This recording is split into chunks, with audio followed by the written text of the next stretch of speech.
Hi, so today we're going to talk about Anna in the Tropics, which was a very short book. It was a play actually, and it was only like about 80 pages, but it had like a lot of density, or it was very dense in the events that happened in the book. The play was by Nyla Cruz, and it's about like a Cuban factory. So basically what I want to talk about with the play is just like the characters and like the setting. This book was like a bit different than the other books that we've read in that it kind of showed like the real life circumstances that happen. I mean, if we look at the other books that we've read, like Rose and the Beast, yeah, it showed like, real life, but it wasn't like, it didn't relate to history. And this book like definitely had a history element to it. Rose and the Beast, like, yeah, that was, I would say, kind of like fictional in that the instances were more real, but the actual, you know, thanks, sorry, the actual, like, going about it, the actual instances in the book were more fictional in that they didn't have like definite like this happened at this time, whereas Anna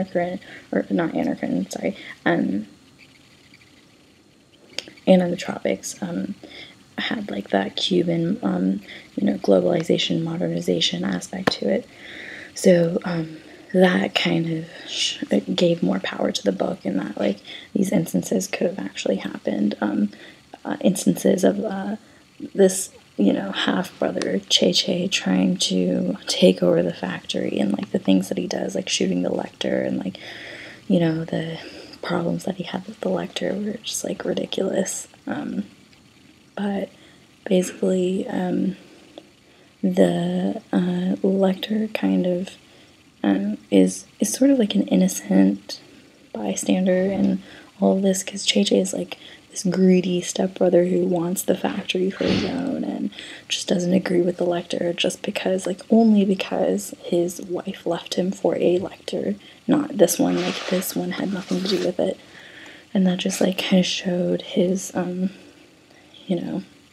insignificance in the novel in terms of JJ's what he wanted. But the Lecter still like was there to like ease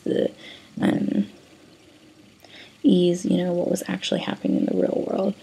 And so yeah, JJ could be seen as like that antagonist that kind of like goes against everything, and he's very bitter, and he forces himself on Morella at the end of the book when he gets angry, and that's just like is also a commentary on the female dependency of males, and like that they can't really do anything about, things like that. And so overall, this book was, it was pretty cool that when it like, in that it related to history, but it also had like a good element of a plot and everything in it. So I enjoyed it.